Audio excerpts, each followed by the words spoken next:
Hey Terra Saratoga family, this is Pastor Daniel, and I just wanted to check in with you and give you an update. This past Sunday, as many of you are aware, at the front end of our sermon, I spoke to uh, how, in light of COVID-19 or the coronavirus, we as a church were feeling led to proceed with caution at that point. And in light of the information that's become available to us over the last 4 to 5 days, as I'm sure you have heard as well, there's just more to go on at this point. And so we have some updates for you as to how we feel led to proceed as a church in the best interest of our church family, of you guys, as well as the local communities that we are a part of. What I want to say right from the start and reiterate is we don't want to be guilty either of over exaggerating the situation and causing panic where it's unwarranted. We also don't want to be guilty of minimizing the situation. What we know, once again, is that for 80% of the people in average health who get this virus, they experience it like they would any other flu symptoms. But we also know that for that 15 to 20% that remains, typically those who fall into the categories of being older, 60 or older, or having pre-existing conditions of some kind, especially heart, lung, kidney disease, diabetes, high blood pressure, that those in those categories are more susceptible to the severe effects of this virus. There's also been shown to be around that percentage, 10 to 15%, of people who've gotten COVID-19 who need to be hospitalized, need hospital care. And so that's a whole nother concern. What we've seen in other countries that have had more time between when this virus began to spread and now than we have is that it's been easy for hospitals, the infrastructure of healthcare in those countries, to be overwhelmed by a rapid spread of this virus. Because when 10 to 15% moves from just in the numbers of hundreds to thousands or tens of thousands, that's just not something that most healthcare systems in countries around the world or even here are set up to be able to handle. And so we're not at that point yet as a country, but it certainly isn't outside of the realm of possibility. And what we're being told right now by experts and strategists who are addressing individual citizens as well as groups of people like churches, like our own, that gather, is that there is a lot that can be accomplished at this point through social distancing. We can't avoid the spread of the virus at this point. Cat's out of the bag in that regard, but we can mitigate the spread of it through being very careful not to come into unnecessary contact with other people. And what that may do is slow the spread of this virus to the degree at which the people who are in the most critical condition, who need care, can get that, and hospitals aren't overwhelmed. So we think that that's important to see the big picture here and try to understand on our little micro scale how we can be a part of that and a part of the solution. And so here is what that's going to look like for us as a church in the weeks ahead. We have decided at Terra Nova and Saratoga to suspend live gatherings for the remainder of the Sundays throughout the month of March, and we will reevaluate as we go. I was reading, as I'm sure you guys have been, and one of the things that I came across that just struck a chord as being right.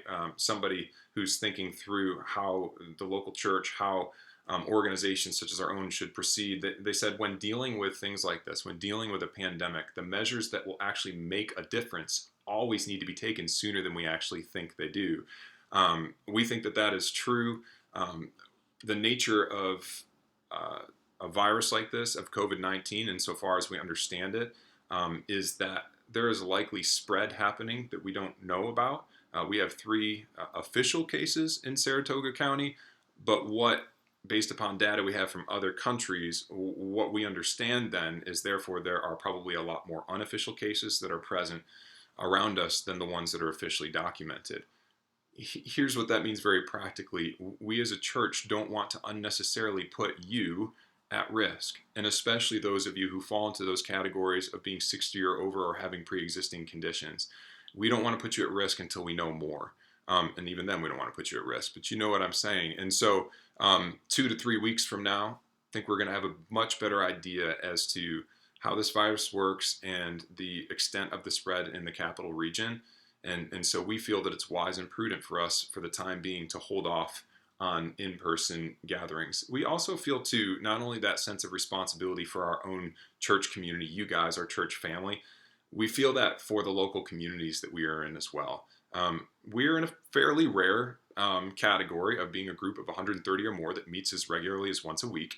And large gatherings like that have been shown throughout our country and other places in the world to, in some places, be the epicenter of spread. We just don't want to be that for our local communities. And so that's why we're making this decision.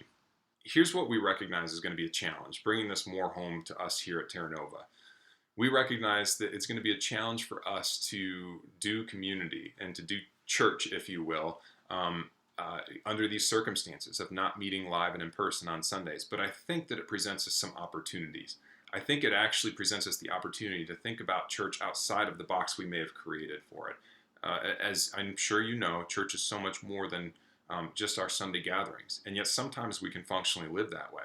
This is going to force us to think about, how do we continue to be the church outside of the normal venues that we've created in our culture and time to do that? I think that's exciting is not the wrong word, because this is a sober and serious situation that we have before us, but none of this is coincidence, right? We believe we have a God who's in control, and he has his purposes, and he is good.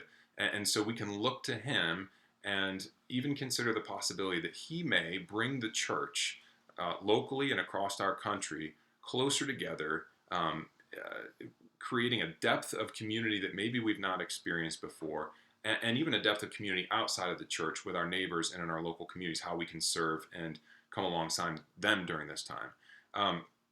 And so we see it as an opportunity to realize church is so much more than a Sunday gathering. It's an opportunity to see technology as a blessing. I know that at times it can be a curse and at times it's a blessing. I think this is one of those times where we can seek to explore, what does it look like for us to pursue community through some of the virtual tools that are available to us. So we're thinking through that.